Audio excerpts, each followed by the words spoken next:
Rode announced the wireless Go 2, Sigma announced the 28-70 f2.8, and the Sony 50mm f1.2?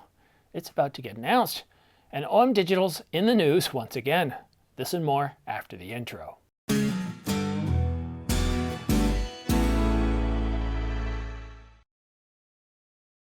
Hi, I'm Simon. Thanks for tuning in to The Ordinary Filmmaker. Subscribe to get notification of new videos like this one so you don't miss any news, rumors, gear reviews, or tutorials. And to make things just a little bit more exciting, I'm giving away a brand new Canon EOS R5 full-frame mirrorless camera to one lucky viewer. Details are in the description down below, or you can watch this video here. But please look at the terms and conditions, as there are some age and location restrictions. And now for the news. Rode announced the wireless Go 2 with extended range. Using 2.4 gigahertz with 128-bit encryption, you get a maximum of 200 meters or 660 feet. That's with line of sight. And that's double the distance of the previous model. It has dual-channel wireless microphone system for recording two sound sources simultaneously, and it has a 3.5mm analog TRS output, USB-C, and iOS digital audio out.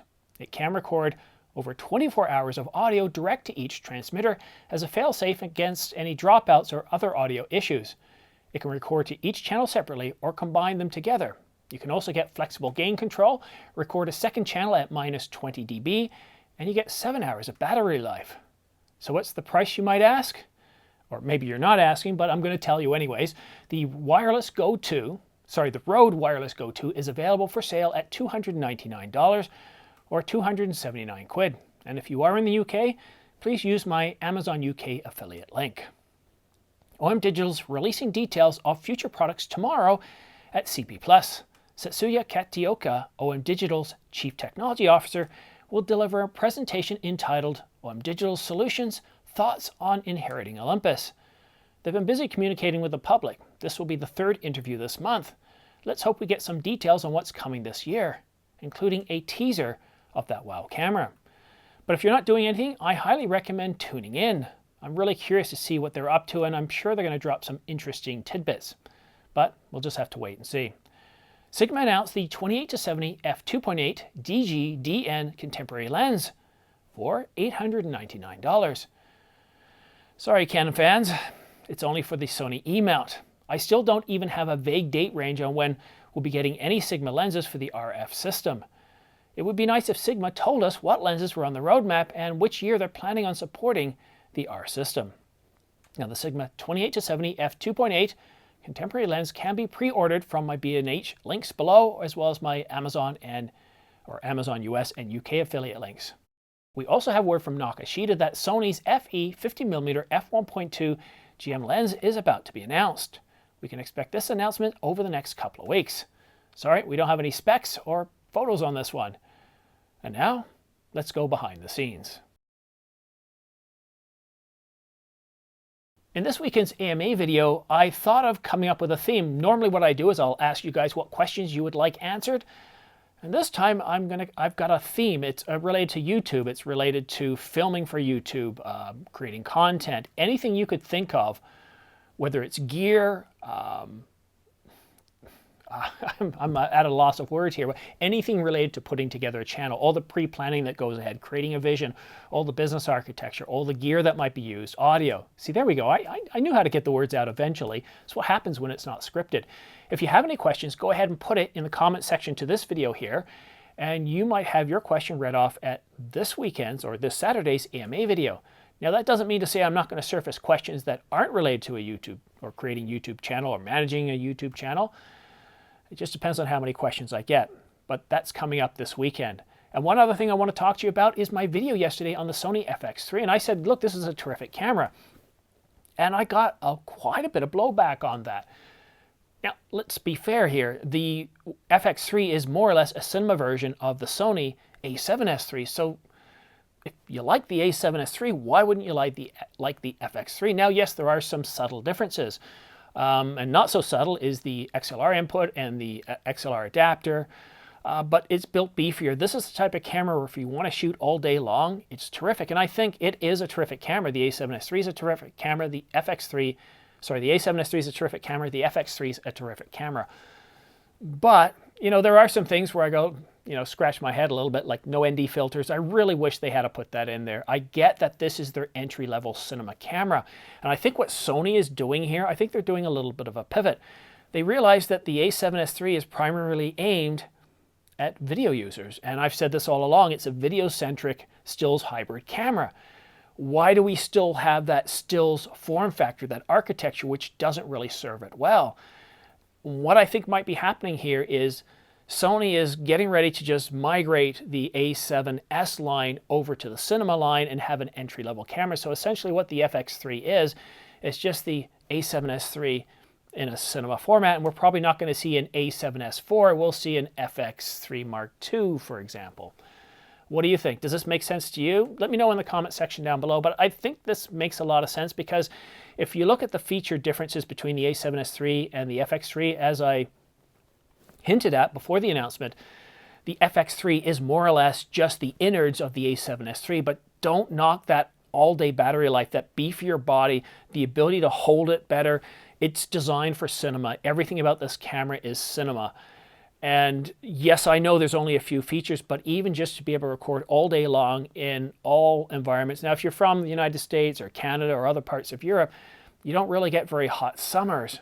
But for people who basically live in summer all year long, they might have some overheating issues. And it's nice to go into a shooting situation or to go into a business environment where you know that the camera isn't going to overheat.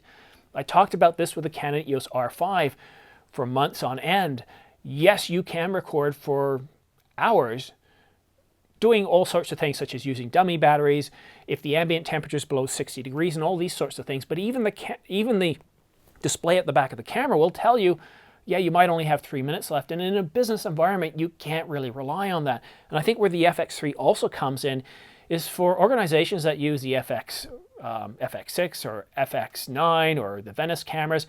And what these can be is cheap in-camera cars or other situations where you want to put a camera in a car, you want to get the shots in high detail without risking a very expensive camera. So it's another option for those people that are Sony shops that are using Sony cameras. For the ordinary filmmaker, I still think it's a decent camera, but what has really got me thinking is that Blackmagic 6K Pro camera. Sorry, the Blackmagic Cinema Pocket 6K Pro. It's the name's too long, isn't it? Blackmagic, if you're listening, let's shorten those names a little bit because even your acronyms, your abbreviations are way too long. So let's take a look at this camera. It's what, $2,500, the same price as the R6. It's got a boatload of incredible features that are designed for filmmakers. My only concern with this one is, because I haven't seen it in hand yet, is what is the autofocus like? The previous versions, the autofocus, it's not as good as Sony and Canon. And for some, that's a big deal. For others, it isn't. But still, at $2,400, that's pretty impressive. I get that it doesn't have IBIS. So there are a few features that, and this is what you need to do when you're looking at a camera, right? It's what capabilities do you need? The Blackmagic might be really good for you, but you need to, does IBIS matter to you?